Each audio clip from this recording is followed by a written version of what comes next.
자, 그러면 또 이번 시간에 185페이지에 자금과 관련된 장부 한번 조회해 보도록 하겠습니다. 자, 6월 30일까지의 어음관리 대장의 내용을 파악하여 결제를 받고자 한다. 그러니까 인쇄를 해서 결제를 받는다라고 한번 생각을 해보겠습니다.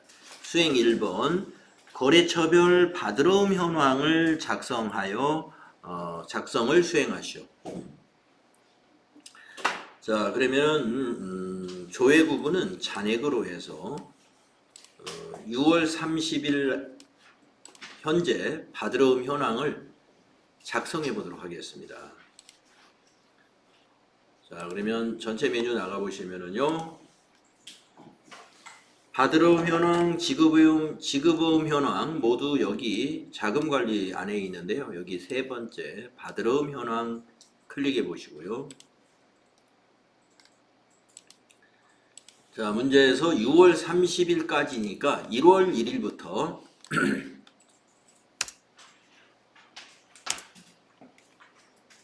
네, 만기일로 작성하겠습니다. 만기일 선택하시고 연도는 엔터 2023년 1월 엔터 또 연도에서 또 엔터 치면 2023년 자동 입력되죠. 6월 말일까지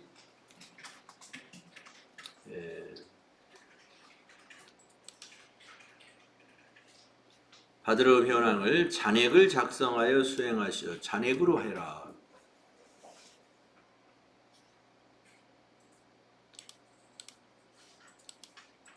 네.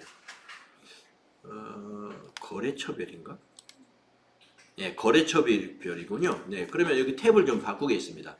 자, 만기일별이 아니라 거래처별이네요. 네, 자, 거래처별이라는 탭으로 다시 가서 네, 조회 구분 잔액으로 하시고 또 기간을 다시 입력하겠습니다. 1월 1일부터 뒤에 날짜 엔터 치고 6월 30일. 거래처는 모두 엔터 치십시오. 네, 그랬더니 뭐 받으러움이 6월 말일까지로 봐서 조회해 보니까 잔액이 잔액으로 조회했을 때 두 개밖에 조회가 안 됩니다. 데일리로 거는 350만 원짜리 금년에 받은 게 있고요.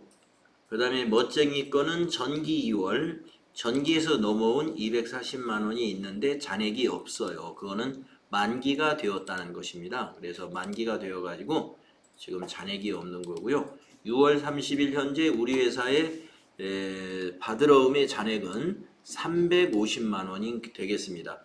데일리 룩으로부터 받은 350만 원이 잔액이다라는 것을 우리가 볼 수 있는데요. 이것을 결제를 받으려고 한다 이런 얘기네요. 결제를 받으려면은 인쇄 메뉴를 한번 들어가 볼까요? 여러분 저 상단에 보시면 인쇄라고 하는 메뉴가 있어요. 네, 그러면 인쇄 미리 보기 화면이 이렇게 만들어집니다. 인쇄 미리 보기 화면이. 네, 우리 회사에 맞게끔 결제란을 만드는 방법을 알아야 되는데요. 예, 결제란이라는 거 왼쪽에 있습니다. 여기 결제란 설정이라는 거 있는데요. 결제란을 인쇄 안함 하면은 이렇게 위에서 결제란이 빠지고 결제란을 인쇄함 하면은 결제란이 이렇게 만들어지는데 결제란을 고치려면 어떻게 해야 되나? 결제란 등록이라는 요 단추를 누릅니다. 예, 결제란 등록이라는 단추를 여러분이 클릭하시게 되면은 결제란을 등록할 수 있는 이런 화면이 나와요. 칸이 내가 필요한 칸을 최대 9칸까지 지정할 수가 있습니다. 그래서 만약에 4칸이 필요하다 그러면 4 하시는 거예요. 그러면 이렇게 4칸이 만들어집니다. 자, 담당, 과장, 부장 그 옆에 대표이사 하나 입력할까요? 대표이사. 이 장부를 대표이사까지 결제를 받겠다 그러면 이렇게 결제란을 이렇게 만드는 거죠. 그래서 우리 회사에 맞는 결제 라인에 맞는 이런 결제란을 우리가 만들어서 쓸 수 있도록 이렇게 해놓은 거죠. 확인 누르시면은 거기에 맞추어서 결제란이 만들어집니다. 네. 그래서 이렇게 결제란 설정하시고 해서 인쇄 미리 보기에서 내가 작성하려는 그 바드러움 현황이 맞는지 체크해 보시고 다 맞으면 이제 요 인쇄하기를 누르면 인쇄가 나오게 됩니다. 여러분 프린터로 인쇄가 나올 것이고 이걸 가지고 결제를 받아서 보관하시면 되겠죠. 네, 자, 닫아 주시겠습니다. 그래서 우리가 이제 오프라인으로 결제를 받는다 그러면 인쇄해 가지고 결제를 받는 거고요. 만약에 이 프로그램 내에 지금 이 프로그램은 전자결제 시스템이 없습니다. 예, 그래서 지금 여기서는 결제 받는다 그러면 인쇄해 가지고 결제를 받는 수밖에 없어요. 만약에 여기에 실무 프로그램이 있다 그러면 아마 전자결제를 여기다 반영할 수 있을 거예요. 자, 다음은 수행 2번도 해보겠습니다. 거래처별 지급어음 현황을 이번에는 조회하는데 이번에는 잔액이 아니라 내용으로 한번 작성을 해라. 자, 바드러움 현황 말고 지급어음 현황을 한번 가보겠습니다. 그러면 조금 전에 1000만원짜리 앞 시간에서 1000만원짜리 어음 발행한 것도 나오겠네요.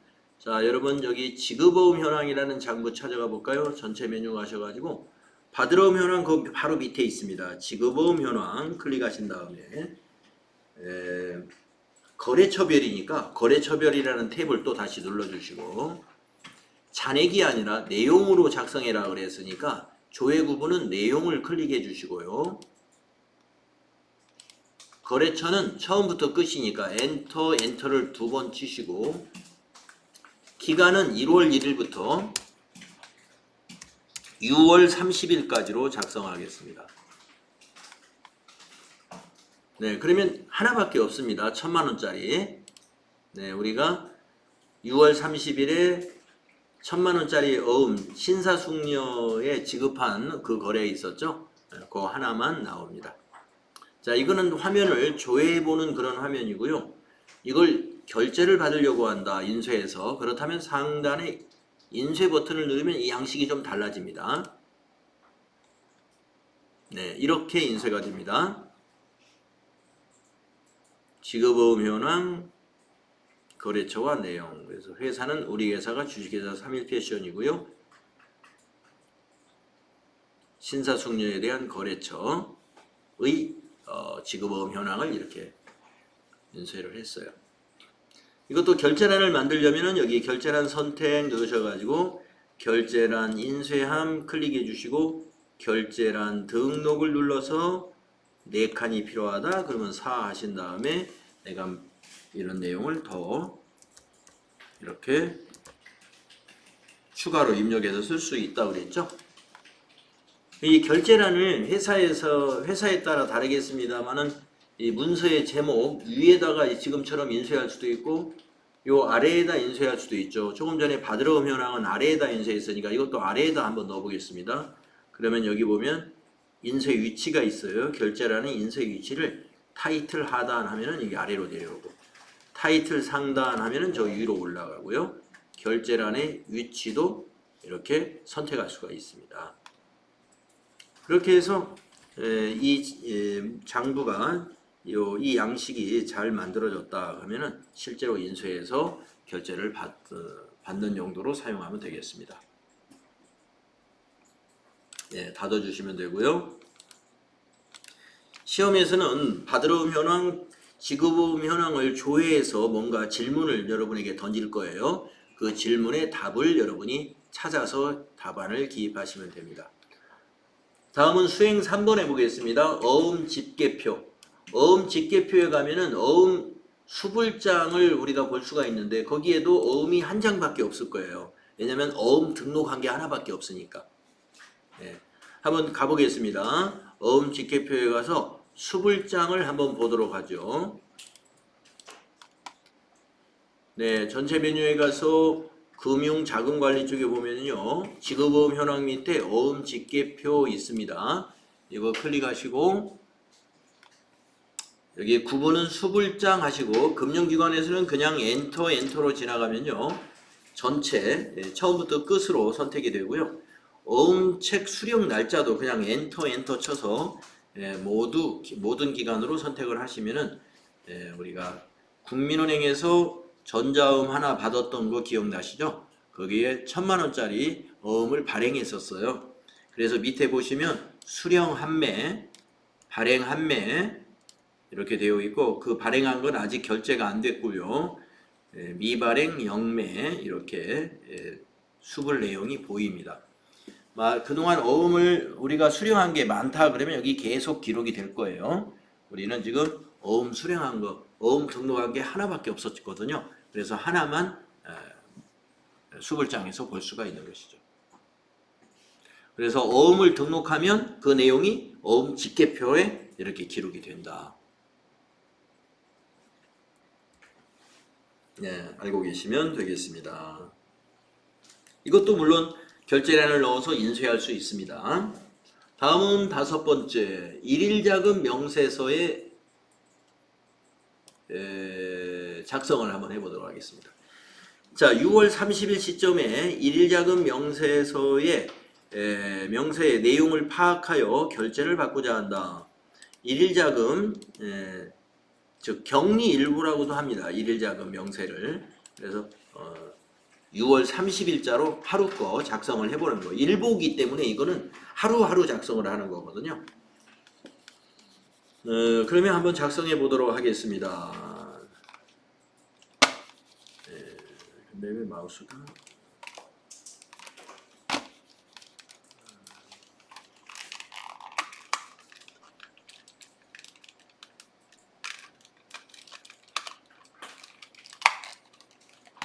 약이 다 됐나?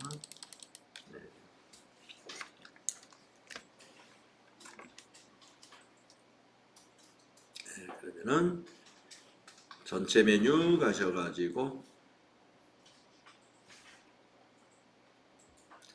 자, 자금관리 쪽에 보면은 여기 자금관리 쪽에 있죠?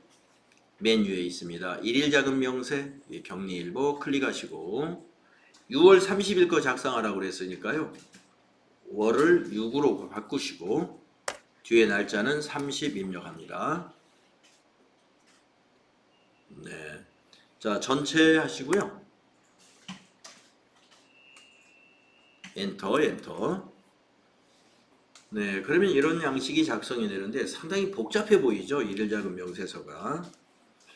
그래서 맨 위에 보시면은 그날의 전표가 보여요. 일일 거래. 그러니까 6월 30일 날 있었던 거래입니다. 외상매입금 차변, 지급어음 대변. 네, 이런 거래가 하나 있었어요. 그리고 그 밑에 쪽에 보시게 되면은 전일 현금이 1153만 50원이었고 당일 현금에 1153만 050원. 그래서 현금의 거래는 없었다는 거죠. 전일 현금과 당일 현금이 금액이 같잖아요. 그 다음에 그 아래에 보시면 당좌예금에 대한 그 내용이 보입니다. 당좌예금 국민은행 당좌계좌가 전일 잔액은 요만큼이었고 당일 잔액이 이렇습니다. 이것 또한 거래가 없었다는 거죠. 전일과 당일이 똑같으니까. 보통예금도 나와 있습니다. 신한은행 보통예금 계좌에 전일 잔액은 이만큼이고 당일 잔액이 이만큼이에요. 똑같죠. 그래서 보통예금 거래도 없었고요. 받으러음을 보겠습니다. 받으러음 전일 잔액 350만원, 당일 잔액 350 똑같습니다. 역시 받으러음 받은 것도 금일 없었고 지급어음 보겠습니다. 전일에 지급어음은 없었어요. 근데 당일에 1,000만원의 거래가 있었습니다. 그래서 당일 잔액은 지급어음이 1,000만원이 됐죠. 그래서 위에 우리가 지급어음 거래가 여기 있었지 않습니까? 그 외에 만약에 자금 관련해서 차입금에 대한 부분이 있다면 차입금 부분도 여기에 같이 인쇄가 됩니다. 그래서 이 장부를 우리가 일일 자금 명세라고 그래요. 그래서 뭐 이런 외상 매입금이라든가 이런 것은 아니고 자금과 관련된 계정들, 즉 현금, 당좌예금, 보통예금, 받으러음, 지급어음, 그 다음에 단기차입금, 장기차입금 이런 것 등이 당일 거래 내역이 있으면 이와 같이 당일 증가분과 감소분을 같이 표시해 줍니다. 네. 이것도 인쇄 버전에서는 조금 양식이 달라져요. 자, 인쇄 단추 눌러보시고요. 일작은 명세서가 이런 양식으로 작성이 되는데 가로 방향으로 넓은 양식이기 때문에 오른쪽으로 이렇게 쭉 가보시면은 끝까지 인쇄되는지 이렇게 확인해 볼 수가 있습니다. 여기에도 결제란을 넣어서 인쇄해야 되겠죠. 그러면 여기 결제란 설정 가셔서 결제란 인쇄함 하셔가지고 결제란을 타이틀 하단으로 빼고 싶다 그럼 타이틀 하단으로 해서 이렇게 조정해서 여러분이 왔다 갔다 보시면서 인쇄해서 쓰시면 됩니다. 자, 닫아주시고요. 자, 지금까지 우리가 이 자금과 관련된 그 장부들을 살펴봤는데 그 외에도 몇 가지가 더 있죠. 그래서 자금 관련된 장부에 대해서 조회해 가지고 여러분이 답안을 작성하는 이런 문제 수행할 수 있으면 되겠습니다.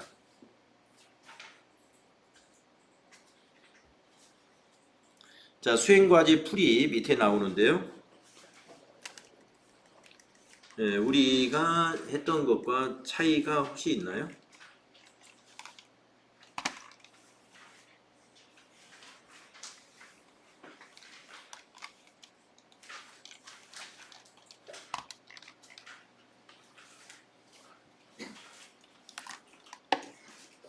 없죠.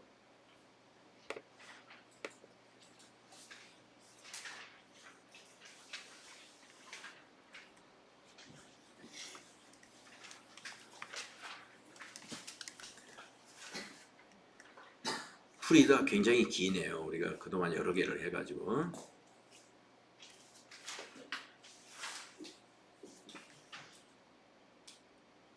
자, 출제예상 평가 문제 한번 해보도록 하겠습니다. 출제예상 평가 문제.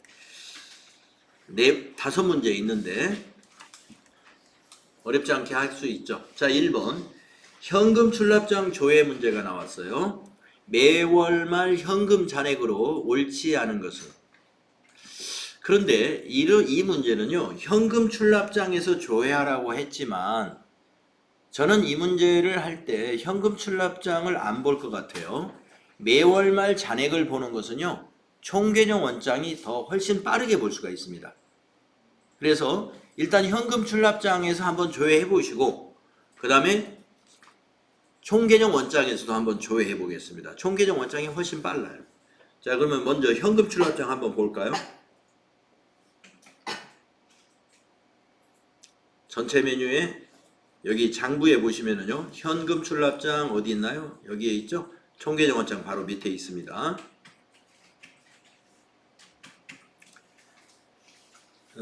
지금 문제가 1월부터 4월까지니까요. 현금 출납장을 그렇게 조회를 해야 되겠네요. 1월부터 4월까지. 그러면 매월 말 조회니까 1월의 마지막 거래가 1월 13일이네요. 그날 잔액 요거의 14942,000 이렇게 되고요. 그 다음에 2월의 마지막 거래는 2월 27일이네요. 여기 잔액란이 있죠. 11838,000. 그 다음에 3월의 마지막 거래가 3월 10일이네요. 그러면 요거 11590,050이 잔액이고요. 여기 좀 잔액란이 여기 있지 않습니까? 잔액란. 그 다음에 4월 거래 마지막은 4월 2일이네요. 네, 3월 말과 똑같습니다. 네, 이렇게 현금 출납장에서 볼 수가 있는데 지금 한 달의 거래가 그렇게 많지 않은 편이기 때문에 지금 1월부터 4월까지 보더라도 이렇게 봅니다만은 이게 거래 건수가 많으면 이게 현금 출납장에서 월말 잔액을 여러 개를 동시에 보는 건 굉장히 힘든 일이에요. 그래서 어떻게 보느냐? 아까 말씀드린 대로 현금의 월말 잔액을 볼 때는 이 장부보다는 총개정 원장이 쉽다 이거예요. 자, 총개정 원장 개정 과목에서 그냥 엔터 치세요. 그러면 현금이 맨 위에 있습니다. 보시다시피 이게 지금 현금의 총개정 원장을 보는 건데요. 여기 월이 쭉 있잖아요. 여기가 잔액란이죠. 이게 1월 잔액, 2월 잔액, 3월 잔액, 4월 잔액이에요. 예, 빨리 볼 수가 있죠, 여기가. 그래서 같은 거예요. 현금 출납장하고 총계정화장이 달라질 수가 없습니다. 두 계장부는 항상 같은 거기 때문에 만약에 매월 잔액을 본다 그러면 총계정화장이 훨씬 빠르게 볼 수 있다. 자, 답은 찾을 수 있죠? 몇 번이죠? 옳지 않은 게? 2번이요. 네, 그래서 마우스로 2번 딱 클릭해주면 답이 달립니다. 다음에 2번 문제 보겠습니다. 월계표 조회하라. 1월부터 6월 동안 발생한 판매 관리비 중 현금 지출액이 가장 큰 계정 과목은 무엇인가? 네, 월계표 우리 조금 전에 봤었죠. 한번 가볼까요? 전체 메뉴 가셔가지고요. 월계표 여기 있죠? 월계표 1월계표 월계표 눌러서 1월부터 6월 이렇게 입력하면 됩니다. 1월부터 6월. 네. 그렇죠. 그럼 판매관리비 쪽을 물어봤으니까 아래로 내려가야 판매관리비가 다 보여요. 밑으로 화면을 스크롤 해서 아래로 쭉 내려가면은 다 보이는데 현금 지출이 가장 많은 거 접대비네요. 10만 원으로서 접대비가 현금 지출이 가장 많았습니다. 그래서 답은 3번 해주시면 되는 거고요. 그 다음에 3번 문제도 보겠습니다. 지급보험 현황. 자, 2024년도에 만기가 도래하는 지급보험의 금액은 얼마인가? 그러면 지급보험 현황에서 만기 기간을 2024년 1월 1일부터 12월 31일로 입력을 한번 해보겠습니다. 지급보험 현황이라는 장부에 가볼까요? 전체 메뉴 가셔가지고 지급보험 현황. 자, 만기일별에서 만기일을 2024 1월 엔터 그리고 뒤에도 2024 12월 31일 하면 되죠. 그리고 밑에서는 계속 엔터를 쳐서 처음부터 끝. 그러니까 만기 날짜를 2024년 1월 1일부터 2024년 12월 31일로 만기일별에서 조회하면은 1,000만 원이 하나 있습니다. 그래서 답은 1,000만 원. 이런 식으로 여러분이 조회해서 답을 찾으시면 됩니다. 4번이 답이었죠.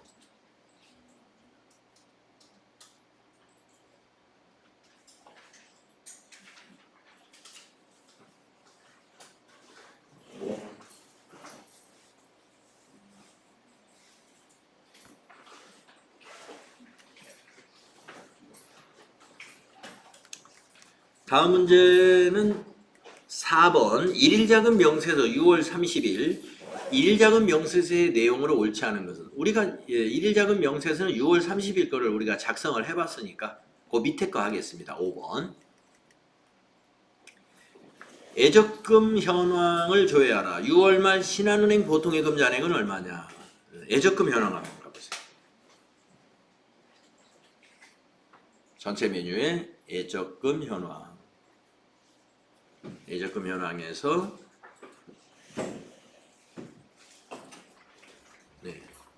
문제가 6월 말이지 않습니까? 그래서 여기를 6월 30일로 입력하시고 거기에 잔액이 바로 조회가 되죠. 신한은행 보통예금 잔액 여기지 않습니까? 이건 클릭이 되잖아요. 이런 것은 컨트롤 C 하셔가지고 여러분 시험 보실 때는 컨트롤 C 하신 다음에 답안 작성하는 그 가로 속을 마우스로 클릭하면 그걸로 커서 들어갈 거예요. 거기서 컨트롤 V 하면은 이렇게 보고 입력하는 것보다 복사하는 게 더 정확하죠. 그래서 콤마는 꼭 입력을 하지 않아도 상관없습니다. 그래서 복사했을 때 콤마까지 같이 복사되는 경우도 있고 이렇게 숫자만 복사되는 것도 있습니다. 그 답을 이렇게 숫자로만 입력해도 됩니다. 컨트롤 C, 컨트롤 V 여러분 아시죠? 네, 이렇게 해서 190페이지까지가 이 자금 관리에 대한 문제가 아주 연습이 되겠습니다.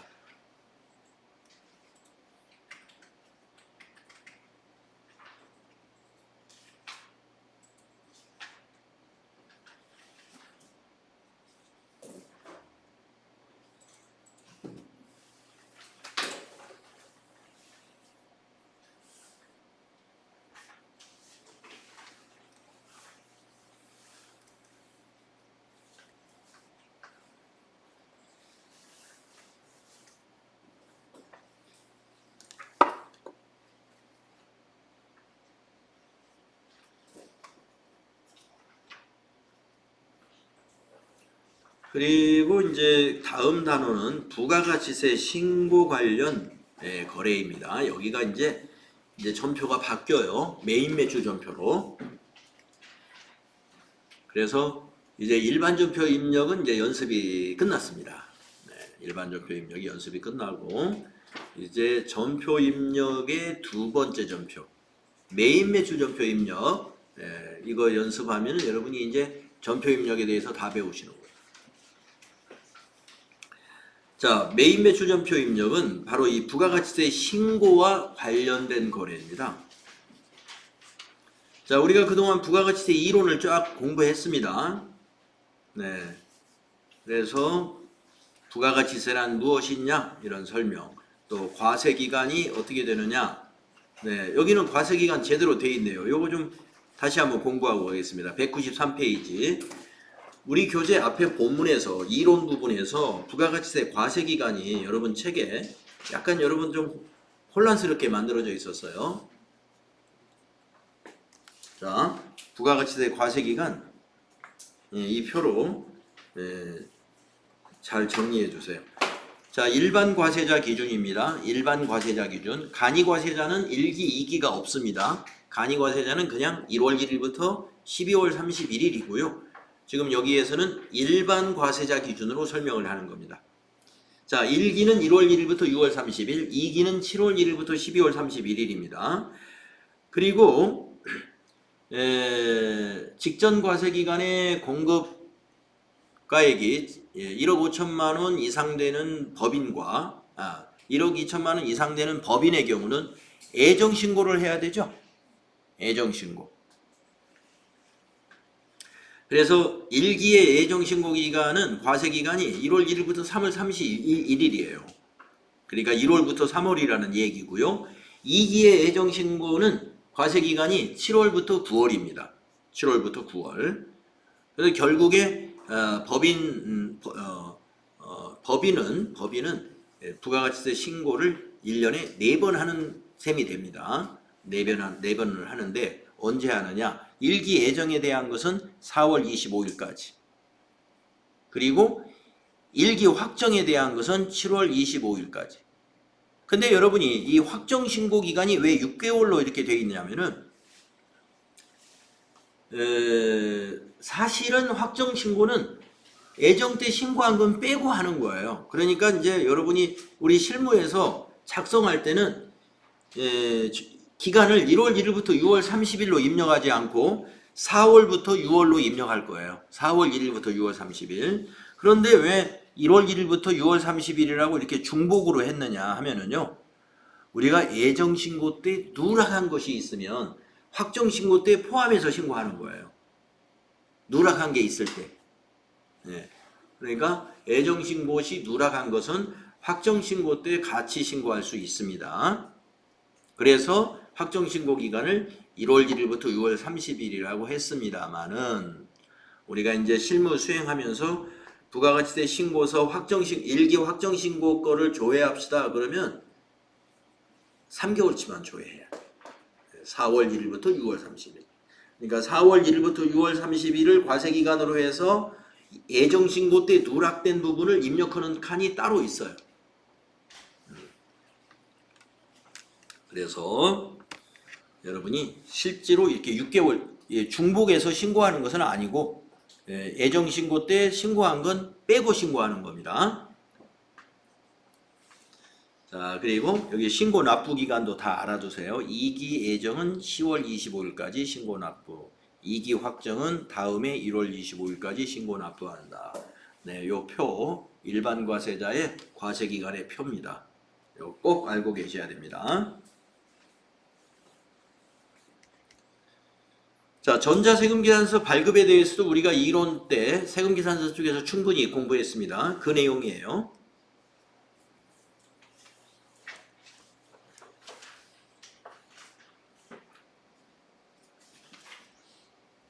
네, 의무 발급 대상자 이것도 네, 우리가 여기 다 배웠죠. 지금 현재는 개인 사업자는 2억 원, 직전 연도 사업장별 공급가액이 2억 원 이상인 경우에 전자세금계산서 의무 발급 대상자이고 법인은 모두가 다 의무 발급 대상자이죠. 그런데 이제 7월 1일부터는 1억 원으로 바뀐다는 거.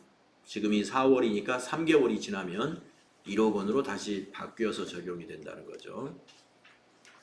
자, 이제 메인 매출전표 입력 이제 본격적으로 한번 해보겠습니다. 메인 매출전표 입력은 일반 전표 입력하고 좀 다른 점이 많아요. 네. 그래서 메인 매출전표 우리가 입력할 때는요, 이 유형이 매우 중요합니다. 유형. 유형을 잘못 선택하게 되면은 메인 매출전표 입력이 틀리게 돼요. 그래서 유형을 잘 선택을 할 건데요. 우리가 이제 FAT 1급 시험에서는 유형을 딱 정해놨어요. 시험에. 요것만 시험에 내겠다 하는 겁니다. 그래서 매출 유형에 11번, 13번, 17번 요 세 가지만 시험에 내고요. 출제가 될 거고요. 메인 유형에서는 네 가지 51번, 53번, 54번, 57번. 네, 그래서 이 유형이 이제 입력하다 보면 굉장히 많은 항목이 있는데 FAT 1급을 시험 준비하는 동안에는 요 7가지만 연습해 가지고 시험도 요 7가지 범위 내에서만 출제를 해요. 그래서 유형에 대한 숙달을 우리가 해 나갈 거고요.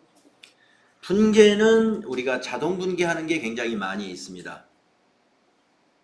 자동 분계하는 거. 그래서 이제 분계를 자동으로 어떻게 하는지 여러분이 이제 경험을 해보시면 되겠고요.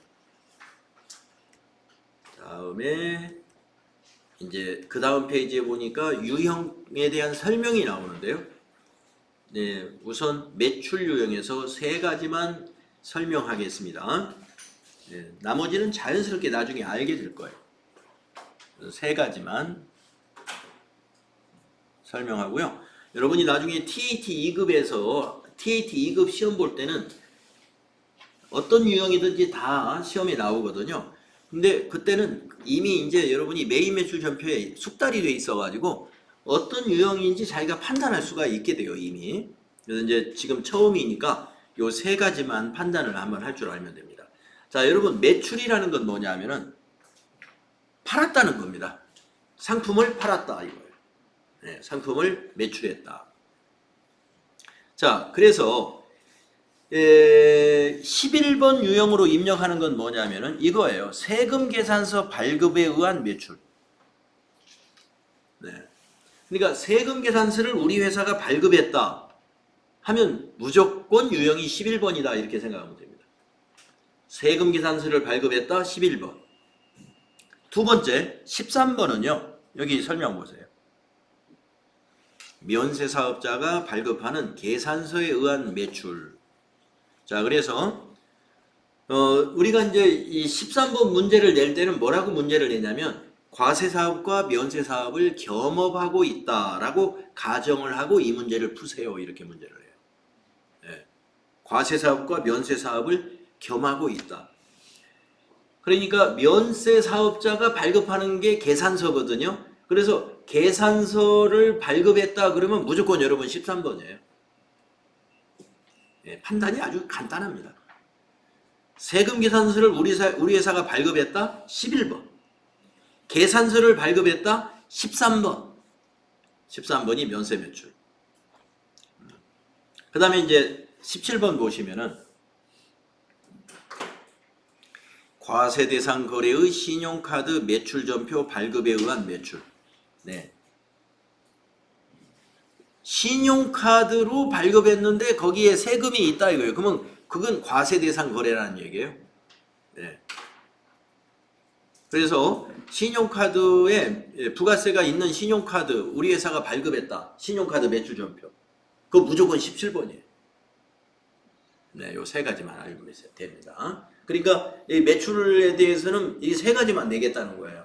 세금 계산서를 발급하면서 매출한 거. 아니면 계산서 발급하면서 매출한 거. 아니면 신용카드 매출 전표 발급하면서 매출한 거. 요 세 개 내에서만 이제 연습을 하게 될 거고요. 그 다음에 밑으로 또 가보면은요. 그 아래에 있는 표는 매입 관련 유형입니다. 자, 매입이라는 건 뭔가를 우리가 사는 거죠. 사는 거. 자, 그래서 매입 관련 유형의 51번하고 54번이 어떤 같은 증빙이에요. 증빙이 같아. 51번하고 54번이. 자, 51번 과세 매입을 보면요. 세금 계산서 수취에 의한 매입. 54번은요. 매입세액 불공제와 관련된 세금 계산서 수취에 의한 매입. 자, 이게 같죠? 뭐가 다른 거냐면 54번은 앞에 매입세액 불공제와 관련된 세금 계산서 수취에 의한 매입. 51번은 그냥 세금 계산서 수취. 그러니까 51번은 매입세액 공제를 받는 세금 계산서. 받을 수 있는 거. 54번은 매입세액 공제를 받을 수 없는 세금 계산서입니다. 그러니까 이런 거죠. 만약에 차량을 고쳤습니다. 우리 회사 화물차를 고치고 카센터로부터 세금 계산서를 우리가 발급받았어요. 그러면 화물차 수리비에 대한 부가가치세는 공제가 됩니다. 그러면 그걸 입력할 때는 51번으로 유형을 선택해서 입력해야 나가야 돼요. 근데 만약에 우리 회사 대표이사의 3000cc짜리 5인승 승용차를 수리했습니다. 그러면 이거는 매입세 공제 못 받는 건에 해당이 돼요. 네? 그리고 세금 계산서를 받았단 말이에요. 세금 계산서. 그러니까 조금 전에 화물차 고친 것도 세금 계산서 받았고 지금 승용차 수리한 것도 세금 계산서를 받았어요. 그러니까 증빙이 같죠. 증빙은 같지만 승용차 수리한 것은 공제 못 받으니까 54로 입력해야 되고 화물차 수리한 것은 공제받는 세금 계산서니까 51번이다. 이런 얘기입니다. 예, 구분이 되시겠죠? 그 다음에 53번. 증빙이 계산서예요. 아까 매출에서 13번이 계산서였죠. 그러니까 아까 매출에서 13번은 우리 회사가 계산서를 발급한 거고 지금 이 53번은 계산서를 수치가 뭐예요? 받은 거. 우리가 발급받은 거. 그건 53번입니다. 그래서 우리가 발급한 계산서는 13번. 우리가 발급받은 계산서는 53번이다. 그 다음에 여기 57번이 시험에 나오죠. 네, 증빙이 보면 신용카드 매출 전표죠. 우리가 앞에 매출에서 우리 회사가 신용카드 매출 전표를 발급한 것은 17번이었습니다. 반대로 신용카드 매출 전표를 우리가 수취했다. 그러면 57번이에요. 그래서 요 7가지를 가지고 우리가 연습하게 되면은 나머지 유형들도 차차 이제 깨우치게 된다 이겁니다. 스스로. 우리가 스스로 알게 돼요. 그래서 FAT 1급 교재에서는 요 7가지로 연습할 거고요. 나중에 우리가 중간에 이제 FAT 1급 교재 다 공부하고 다음 책으로 공부할 때는 이제 이런 매입의 유형에 뭐 몇 가지 이렇게 설명이 필요 없습니다. 어느 거든지 다 나올 수가 있으니까요.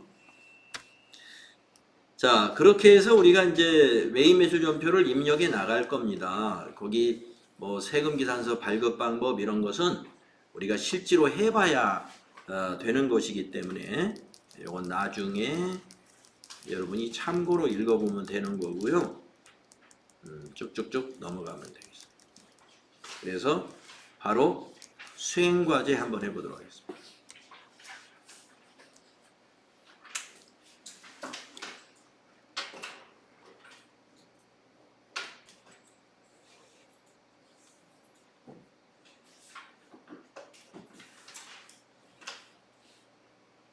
자, 수행과제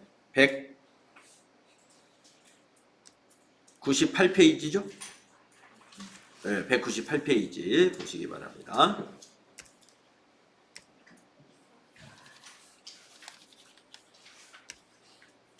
(198페이지)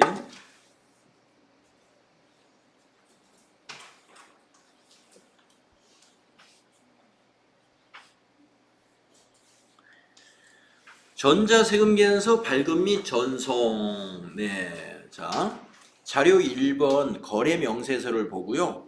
거래명세서를 보고 우리가 이 거래를 입력한 다음에 전자세금계산서를 발급 전송을 해보겠습니다. 자, 거래명세서는 세금계산서 발급 전에 거래처하고 주고받을 수 있는 그런 어떤 거래 명세라는 것입니다. 그래서 화물차 기사에게 거래 명세서를 보내주고 이렇게 하죠. 지금은 뭐 메일로 주고받기도 합니다만은 옛날에 이제 메일 같은 거 이런 거 없고 할 때는 기사편에 거래 명세서 보내주고 이렇게 서로 확인을 하고 세금 계산서도 기사들 편에 이렇게 보내주고 그랬죠. 자, 거래명세서를 보고 전표를 입력한 다음에 세금계산서를 발급해 보겠습니다. 자, 7월 10일 날이고요. 7월 10일. 네. 그 여성 정장 100개를 판매한 거래입니다. 자, 그러면은 날짜 메인 매출 전표에 가가지고 7월 10일 날짜로 입력하겠습니다. 메인 매출 전표에 가서 자, 전체 메뉴에서 메인 매출 전표 여기 있죠? 메인 매출 전표. 일반 전표 바로 밑에 있습니다. 자, 날짜는 7월 10일입니다. 자, 7월 10일 입력하시고 7월 10일. 자, 유형을 보시면은요. 지금 우리가 세금 계산서를 발급할 거거든요. 요 거래가. 그러면 여러분 기억나시죠? 매출 중에 우리가 세금 계산서 발급했다는 건 우리가 팔았다는 거예요. 그러니까 매출이죠. 그러니까 매출 중에 11번이에요. 네, 그래서 11이라고 입력하시면 그러면 그 자리에 유형이라는 곳에 과세라고 나타납니다. 과세 나타나고 저기 중앙에는 여기 빨갛게 매출. 지금 우리는 매출을 입력한다 이 말이에요. 자, 품명에다가 거기 품명 그대로 거래명세서에 있는 여성 정장 그대로 입력합니다.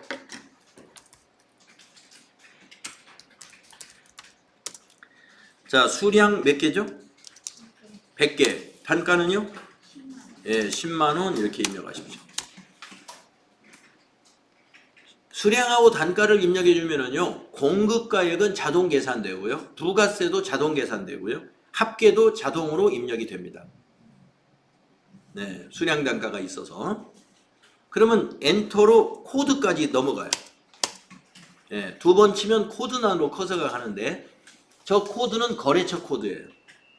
그러면 거래명세서 보면 거래처가 나와 있죠? 어디가 거래처입니까? 네, 공급받는 자 코디 나라가 거래처입니다. 그러면 거기에 코디를 입력하면 돼요. 코드에다가 코디하고 엔터. 네, 코디 나라에서 엔터. 그렇죠? 그러면 이제 전자세금란에 커서가 갔죠? 자, 밑에 메시지를 한번 읽어보세요. 전자세금란에서 우리가 뭐 어떻게 해야 될지 메시지를 한번 보겠습니다. 0번은 삭제, 1번은 전자입력. 빌 36524로 발행하는 경우 입력 안함. 외부 전자계산서인 경우 1번 전자입력. 뭐 이렇게 나와 있습니다. 자, 우리는 빌 36524에서 발행할 거예요. 이 시험에서 전자세금 계산서를 발급 전송하시오 하면은 더존 프로그램에서는요, 빌 36524라는 빌 36524 그 홈페이지 이름이거든요. 홈페이지 이름인데 거기에서 이 전자세금 계산서를 발급 전송하는 서비스를 받게 되거든요. 그렇기 때문에 여기를 입력 안 합니다. 예, 비워놓고 갈 거예요. 비워놓고 갔다가 우리가 이제 세금 계산서를 발급하고 오면은 저기 전자세금란이 전자 발행으로 바뀌어 있어요. 그래서 발행하기 전에는 저기를 비워놓습니다. 자, 이제 커서가 분계에 와 있는데요. 분계는 자동 분계가 많이 됩니다. 자, 분계의 종류를 보면은요. 1번 현금으로 받았으면 현금 분계, 2번 외상으로 팔았으면 외상 분계, 3번 자 3번은 일단 건너가고 4번 카드로 팔았으면 카드 분계, 그리고 현금 거래 아니고 외상 거래 아니고 카드 거래 아닌 것은 3번 혼합. 이렇게 됩니다. 그러면 이 거래가 무슨 어떤 거래인가 거래 명세표를 보면 밑에 결제 내역이 나와 있어요. 자, 7월 10일 거래인데 미수라고 돼 있죠. 미수. 예. 미수라는 것은 외상으로 거래했다는 거예요. 네, 그래서 외상으로 입력을 하겠습니다. 분계에다가 외상은 2번이네요. 2번 입력해 보세요. 그러면 밑에 분계가 세 줄로 자동 입력됐습니다. 자, 맨 첫 번째 줄 차변이라고 되어 있고요. 외상 매출금 1,100만 원. 네, 우리가 외상으로 상품을 판매하면 차변의 외상 매출금 자산 증가합니다. 두 번째 줄 부가세 예수금 처음 나오는 개념 과목이죠. 처음 나옵니다. 그냥 예수금은 여러분들 그 급여 지급할 때 예수금 우리 처리했었죠. 네. 자, 급여 지급할 때 예수금은 종업원들이 내야 될 세금을 회사가 이렇게 공제해 놓고 보관할 때 예수금이었어요. 그러면 이 지금 부가세 예수금 100만 원은 뭐냐? 코디 나라에서 세금 받아놓은 것입니다. 코디 나라의 여성 정장 옷을 팔면서 100만 원의 부가세를 거래 징수하고 우리 회사가 지금 받은 건 아니에요. 앞으로 받을 거예요. 그런데 이건 받아서 우리 돈이 아니고 우리의 수익이 아니고 이거는 세금을 내야 될 세금이에요. 매출세액이란 말이죠. 그래서 이걸 부채로 인식하는 거예요. 부가세 예수금. 그 다음에 그 밑에 있는 상품 매출, 이게 우리 회사의 수익입니다. 아직 안 받았지만 수익으로 인식해야 돼요. 수익으로. 그래서 상품 매출, 수익 발생입니다. 그래서 외상 분계했더니 이렇게 자동으로 분계가 됩니다. 그래서 여기 있는 것은 회계장부로 갑니다. 밑에 있는 것은 회계장부. 그러니까 우리 일반 전표에 입력한 내용과 같은 거예요. 요 밑에 있는 요 내용은 우리가 일반 전표에 차변, 대변 입력했던 그 전표가 장부에 반영되는 것과 같은 역할. 그리고 요 위에 있는 내용. 요 위에 있는 내용은 부가세 신고서 및 부속서류. 부가세 신고서 및 부속서류로 넘어가요.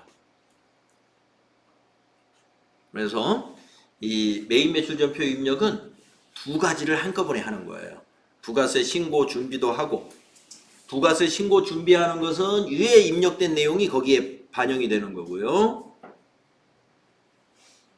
밑에 분계한 내용은 우리가 분계장, 총계정원장, 거래처원장, 뭐 자금 관련 만약에 거래가 있었으면 그런 자금 관련 장부, 그러한 회계장부에 전부 반영이 되는 것이다.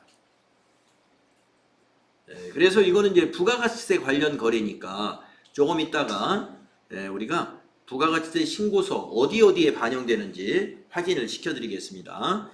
부가세 신고서에 일단 반영이 되고 세금계산서를 이제 우리가 발행하면 세금계산서 합계표에도 반영이 됩니다.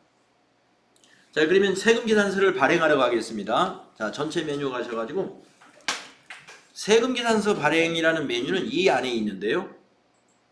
전자세금계산서 발행 및 내역관리라고 되어 있네요. 그걸로 가보세요. 전자세금계산서 발행 및 내역관리. 네, 들어오셨죠? 우리가 기간은 조금 전에 전표 입력한 날짜를 거기다 입력하면 돼요. 메인 매출 전표에 7월 11일 날로 입력했죠? 그래서 여기를 기간은 7월 10일부터 7월 10일까지라고 입력해 주세요. 7월 10일부터 7월 10일까지. 자, 거래처에서는 그냥 엔터로 지나갑니다. 네, 그러면 밑에 한 줄이 보일 겁니다. 코디나라의 미전송이라고, 처리 상태 미전송, 부가세, 공급가액 1,000만원에 세액 100만원짜리 보이죠? 예, 그리고 여기 이메일 주소가 반드시 있어야 됩니다. 코디나라의 이메일 주소가 없으면 이 발행이 안 되니까요. 자, 여기 체크박스를 딱 체크하세요. 체크해 주시고, 저기 이쪽을 보시면은 전자 발행을 먼저 할 거고요. 그리고 나서 세금계산서 전송을 두 번째 할 겁니다. 그래서 전자 발행을 먼저 눌러주세요. 그러면 로그인이라는 창이 나오는데요. 로그인 창은 그 아이디와 비밀번호를 그대로 놔두시고 그냥 확인 누르면 됩니다. 교육용과 시험 볼 때는 그렇게 하시는 거예요. 네, 그러면은 이와 같이 세금계산서가 발행이 된 이미지가 보입니다. 전자세금계산서 한 건을 발행하시겠습니까? 하면서 네, 여기 보시면은 공급자, 우리 회사죠. 공급받는 자, 코디나라이죠. 여기 작성 날짜, 그리고 공급가액, 세액, 그리고 우리가 청구합니다. 자, 밑에 발행 눌러주세요. 발행.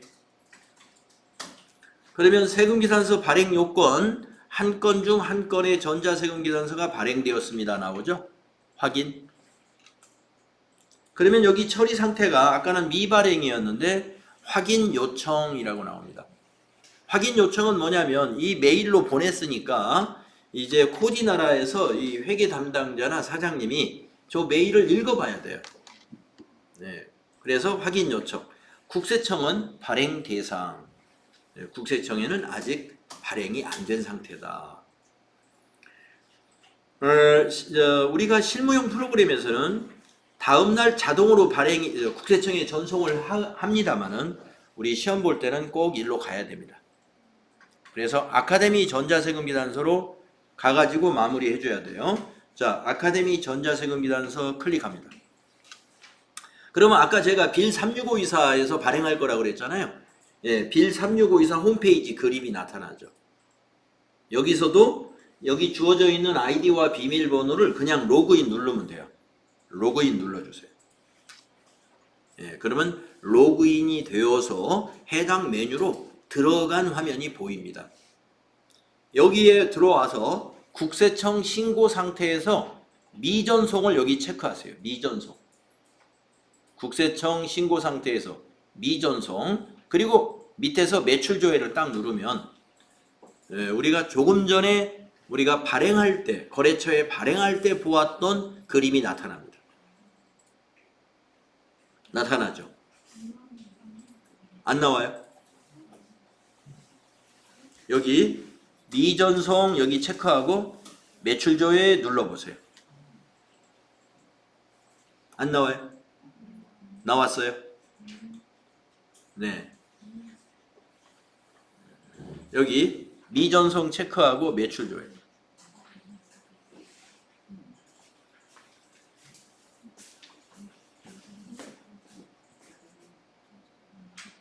거기선 발행해야지. 그다음에 아카데미 로그인. 여기 미전송 체크하고 매출 조회. 자, 아까 봤던 그 세금계산서하고 똑같지 않습니까? 네, 여기 발행 단추가 세 군데 있어요.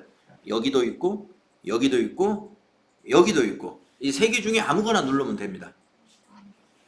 네, 가까운 거 누르시겠죠. 발행이 완료되었습니다. 확인. 이 발행은 국세청에 전송했다는 뜻이에요. 이 발행은 그러니까 빌 36524에서 국세청으로 전송을 해줬다 이렇게 보시면 됩니다. 그리고 실제로는 빌 36524에서 거래처로도 보내는 거예요. 자, 그러면 요거 닫아주세요. 닫기. 자, 전자세금계산서 발행창도 닫아주세요. 닫기. 그러면 메인 매출 전표에 와서 여러분 여기 위에 있는 조회 단추 이거 눌러보세요. 여기 메인 매출 전표에 오셔가지고 저 위에 여기 조회. 여기 조회 요거. 조회 누르면 화면이 한번 바뀌어요. 자, 화면 바뀌었을 때 우리가 여기 조금 전에 분계 입력하면서 그 옆에 그 왜 이게 나와? 아, 예. 자, 우리가 아까 분계 입력하면서 여기 비워두었던 거 생각나시죠? 전자세금란을 우리가 비워놓고 갔잖아요. 그 자리에 전자발행. 네. 이렇게 전자세금계산서 발행하라는 문제 FAT 1급 시험에 한 문제 나옵니다. 한 문제. 네, 발행하라는 거 한 문제. 아까 제가 앞부분에서 메인 매출전표 입력을 하면서 앞부분에서 막 그냥 넘어가자고 한 게 뭐냐면은 이 전자세금계산서 발행하는 것을 거기서 설명해 놓은 거예요. 이렇게 해야 발행이 된다. 근데 이거 안 해보고 그 책 읽어보면은요, 그거 아무도 누가 무슨 말인지 몰라요. 예, 실제로 해봐야지.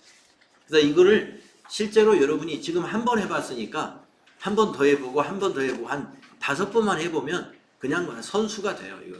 예. 앞으로 계속 반복을 해볼 겁니다. 자, 그러면 하나만 더 해볼까요? 하나.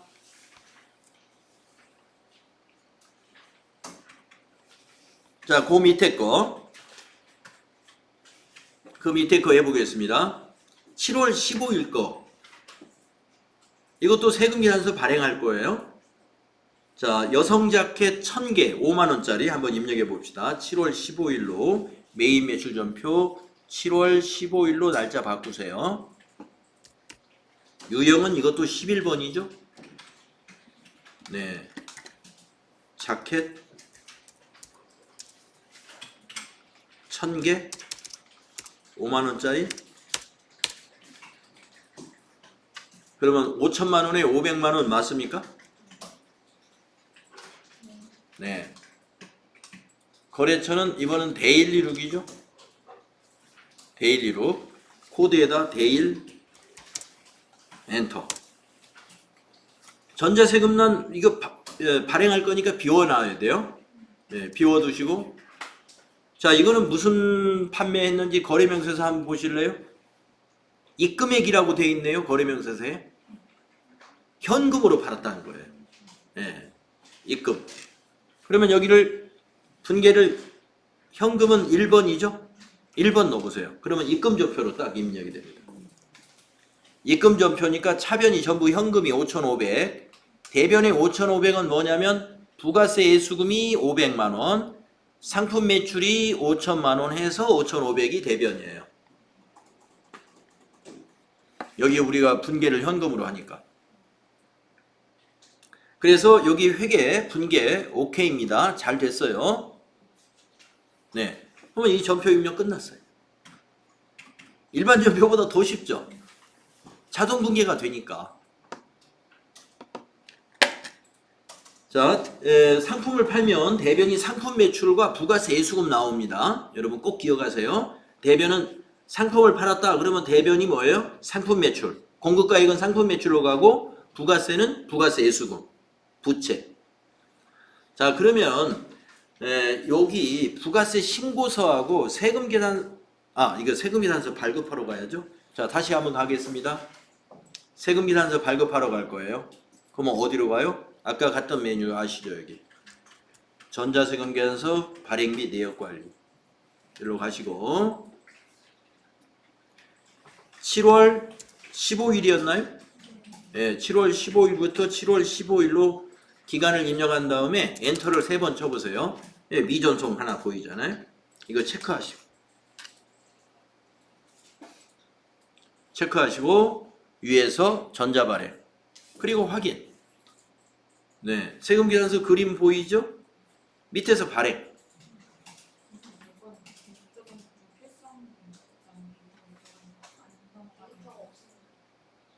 여기 데이터가 없습니다. 날짜 잘못 입력하신 것 같은데요. 그러면 7월 15일 거.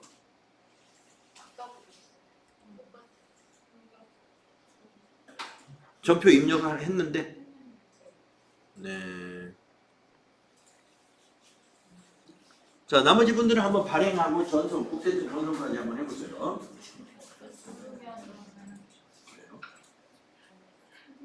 선택한 데이터가 없습니다. 보이긴 보이네요.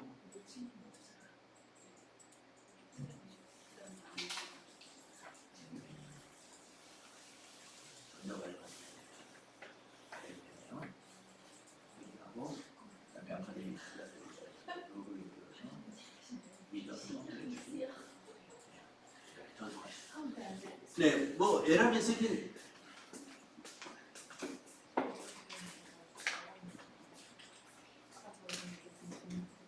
필수 항목이 입력되지 않은 공급자 정보. 공급자 정보의 필수 항목이 뭘까요? 회사 등록이라는 건데 그 내거 복사했는데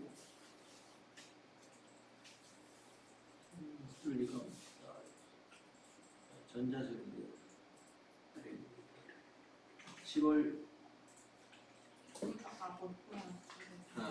두 개 다 한꺼번에 보내주세요. 회사명의 사업자 번호, 대표자 주소, 공급자 정보.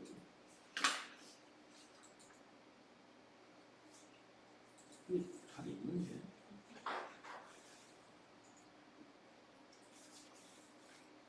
그건 사업자 번호.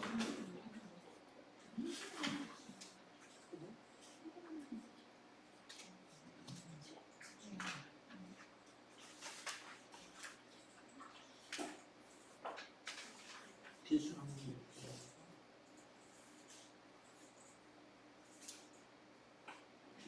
회사명 사업자 번호.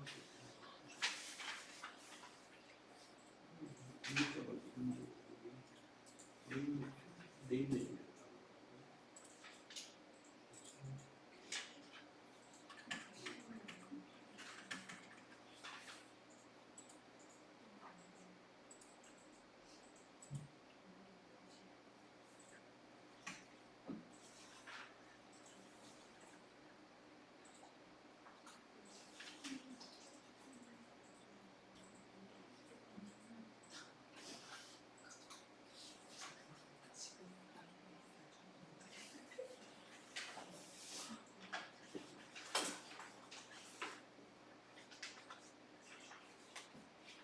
상식으로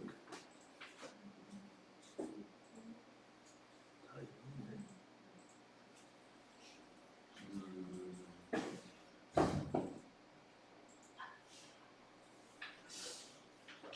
네, 그렇죠. 내 거하고 똑같은 건데 그러면.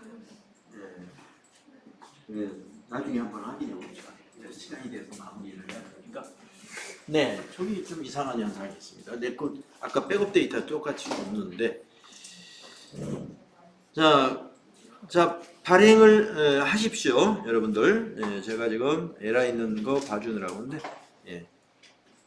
자, 아카데미 전자세금계산서에 가서 로그인 하시고 미전송 체크하고 매출조회 발행 확인. 이렇게 하면 여기 조회 눌러보면 여기 이제 국세청에도 전송 성공되어 있고요. 여기서 닫으신 다음에 조회 누르면 여기에 전자발행이라고 나타납니다. 제가 이제 시간이 됐기 때문에 천상 여기서 마무리를 하겠습니다만 다음 시간에 여러분들 저하고 이 두 건의 거래를 입력한 것이 부가세 신고서에 어떻게 반영되었는가 신고서를 찾아보고 가겠습니다. 네. 다른 질문 있으신가요? 네. 다른 질문 있으시면 잘 메모해 두셨다가 내일 질문하셔도 좀 좋겠습니다. 자, 내일 메인 매출점표 입력에 대해서 더 계속 반복적으로 연습할 거예요. 자, 수고하셨습니다.